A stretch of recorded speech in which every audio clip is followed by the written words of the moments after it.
Hai, gue Jovinka, ikutin perjalanan basket gue yuk. I'ma rap till a old man. Me and hoes don't hold hands. Hand in my pants in the mouth on my dick when I slow dance and I blow bands. Oh man, oh man, oh man. Give M's to my fam. Winning against me, you have no chance. I advance in the smoke plants, enhance my stance. Step on your whole colony like some ants. Look, ho, I'm the champ and my flow tripping Nama like aku Jovinka Putri Bandini, kelas 12 IPS, SMA N3 Jakarta. Sekarang sih lagi sibuk buat belajar, mau ngejar perguruan tinggi negeri, sama ngejar pelajaran-pelajaran yang ketinggalan kemarin pas tanding-tanding, sama latihan-latihan aja. Kaget sih sempat masuk di nominasi, karena emang pemain di Jakarta kan bagus-bagus banget. Terus sempat kaget, tapi senang juga walaupun kepilihnya di second team, tapi udah bisa berangkat camp ngewakilin Jakarta di seleksi yang seluruh Indonesia, itu udah seneng banget. Di sana kita camp selama 5 hari. Nah, kita dari Surabaya itu sekitar seminggu. Nah, di sana itu kita hari pertama itu kita tes tinggi, terus tes loncat, tes kesehatan, terus tes fisik. Terus hari kedua, ketiga itu kita pencoretan ke 50 besar. Terus ternyata aku masuk 50 besar, itu udah seneng banget. Terus pas besoknya latihan lagi, di observe lagi, terus seleksi untuk 24 besar. Nah, di 24 besar itu aku sempat grogi karena namaku dipanggil dua nama terakhir, itu aku baru dipanggil. Nah, di situ aku deg-degan banget, dan bahkan aku sempat nge-WA orang tuaku bilang kalau misalnya kayaknya aku nggak kepilih deh. Mungkin emang ini yang terbaik kalau misalnya aku nggak kepilih. Terus ternyata aku kepilih di 24, itu udah seneng banget, bener-bener seneng banget. Soalnya di situ pas pengumuman aku rasanya kayak apa ya, keringet dingin Kak, karena itu bener-bener capek banget, mati-matian latihan dari jam 7 pagi, berangkat jam 6 dari hotel, terus istirahat paling cuma kayak sejam, belum siap-siapnya. Terus kita latihan lagi dari jam 3 sampai jam 7 baru selesai lah. Aku main basket dari kecil sih, karena memang diperkenalkan sama basket dari kecil sama orang tua. Soalnya orang tua aku pemain basket juga kan. Mamaku itu pemain basket Jawa Timur dulu. Terus aku karena memang dari kecil badanku besar dan tinggi, makanya mama juga ngarahin untuk basket, diarahin ke olahraga. All Star Junior NBA itu dari open selection sih, itu hampir mirip sama DBL, cuma ini open selection. Jadi kita dari ribuan orang itu kita nggak apply. Kalau kita lolos, nah itu kayak dibagi ke station, terus kita diseleksi. Nah, di situ seleksinya itu dari, kalau nggak salah ribuan, terus itu diseleksi jadi 100 orang. Dari 100 orang itu ke 64. Nah, dari 64 itu kita ikut camp. Campnya itu selama 4 hari. Waktu itu kalau nggak salah aku di Taman Mini Indonesia Indah kalau nggak salah. Tahun itu, terus yang kepilih itu 4 orang cewek dan 10 orang cowok. Awalnya pertama kali aku dipanggil untuk memperkuat DKI Jakarta itu tahun 2015 untuk Pekan Olahraga Pelajar Nasional. Itu kalau nggak salah aku masih umur berapa ya? Masih SMP. Aku dulu SMP di Al-Azhar Pusat.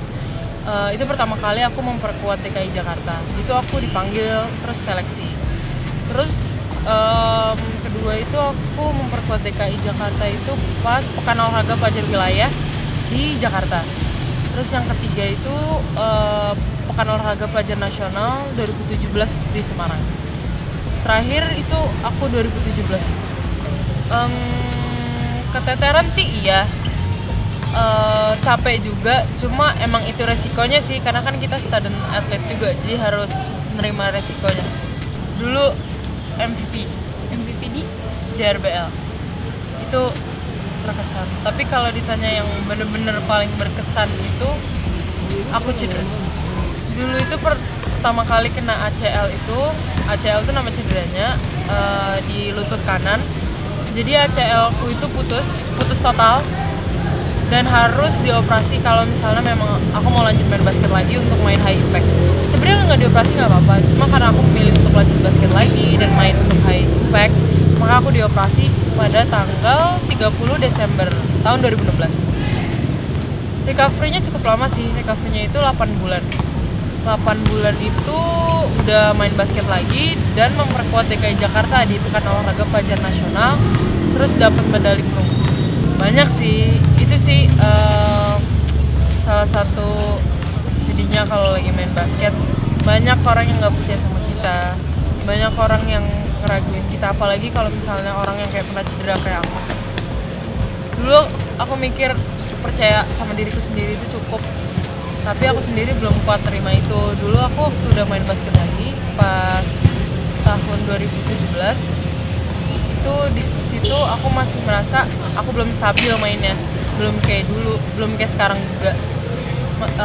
Orang-orang juga ngelihat aku, pikiran pertamanya juga pasti jangan itu dia cedera, atau kok dia kayak gitu sih mainnya, oh iya ya dia kan cedera, atau mungkin bahkan gak dimainin sama sekali, atau diraguin bener-bener ngelihat aku tuh kayak bukan orang normal cuma gara-gara aku cedera. Nggak bisa bilang itu mudah sih, nggak bisa bilang juga cepet ngelewatin itu semua, karena aku juga ngelewatinnya pakai sedih-sedih dulu, pakai berantem dulu, nggak mau main basket, sempet kayak gitu. Dulu aku sempet udah main basket pun aku sempet break lagi karena aku memang nggak stabil dan milih untuk rehat sebentar. Di situ aku mikir, lo udah ngelewatin ini semua, lo udah operasi, lo udah cedera, masa mau berhenti di sini aja? Arti basket itu menurut aku itu tempat dimana aku bisa mencari kebahagiaan, tempat dimana aku bisa percaya diri, tempat dimana aku bisa jadi diriku sendiri. Aku nyaman di basket, aku nyaman banget, kayak serasa itu bahkan rumah untuk aku. Jujur cita-cita aku itu ahli hukum Indonesia. Aku pengen sekolah di UGM, aku pengen ngambil fakultas hukum. Kalau memang ada jalannya sih, emang kalau misalnya dikasih jalannya, terus ada orang yang nawarin juga, itu mungkin aku akan kepikiran dan mempertimbangkan juga sih. Pacar, nggak ada, aku nggak punya pacar. Olahraga aja buat diri lo sendiri, nggak usah trying to impress anyone. Pokoknya olahraga tuh buat diri lo sendiri. Jadi kalau lo nggak olahraga ya sayang di diri lo sendiri. Jadi mendingan lo olahraga buat diri lo sehat, dan lo pasti akan jadi orang yang lebih bahagia.